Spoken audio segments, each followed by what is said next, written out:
Salut tout le monde. La neige, c'est pas le climat qu'on trouve le plus souvent en Afrique. Je profite de cet instant avec les enfants pour répondre à quelques questions que vous avez posées suite à la dernière vidéo qu'on a réalisée. Elle vous a permis de constater que l'air que nous respirons dans le logement est plus pollué que l'air qu'on retrouve à l'extérieur. Cela est dû à l'ensemble des activités que nous menons au quotidien telles que l'usage des sanitaires, les douches, la cuisine et j'en passe. Votre première question a été la suivante. L'installation d'une VMC est-elle adaptée à la construction dans le bâtiment en Afrique?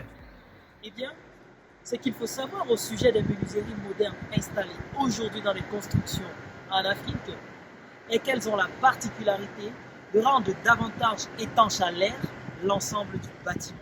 Cette étanchéité à l'air du bâtiment empêche non seulement l'entrée d'air neuf nécessaire à la vie des occupants du bâtiment, mais également freine la sortie d'air vissé, chargé de toxines, polluants et odeurs qui finissent par se brasser dans le bâtiment. Dans ces conditions, le danger immédiat dans le bâtiment serait d'avoir une bouteille de gaz qui fuit et c'est l'intoxication assurée des occupants. Pire, le monoxyde de carbone inodore, produit par une combustion incomplète dans le bâtiment, conduit à une asphyxie lente que les occupants n'auront pas eu le temps de sentir venir.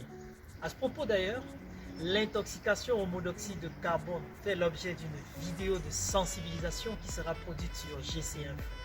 Alors la réponse à la question est oui, et 3 fois oui. L'installation d'une VMC est aujourd'hui vitale pour toutes vos nouvelles constructions en Afrique. La seconde préoccupation portait sur le niveau d'application et le coût de l'installation d'une VMC. Le système de VMC semble coûteux. S'applique-t-il à tout type de construction? En effet, il semble onéreux l'installation d'une VMC dans un logement. Ceci dit, ça reste une impression comme bien de points dans le domaine du génie climatique.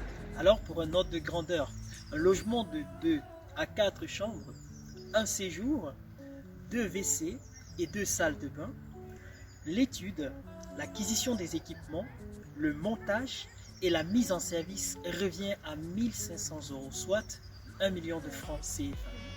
Ceci dit, il est plus qu'important de vous adresser à un expert du génie climatique agréé par GC Info pour mettre votre projet à l'abri de malfaçons et surtout votre famille à l'abri de potentielles intoxications liées à l'absence de ventilation. Alors pour en savoir plus sur la VMC, ne manquez pas notre prochaine vidéo qui portera sur la trajectoire que suit l'air dans le logement. Et bien si vous avez aimé cette vidéo, partagez-la, likez pour nous faire plaisir et surtout commentez pour en savoir un peu plus sur la ventilation mécanique contrôlée. Restez connectés sur GC Info, portez-vous bien.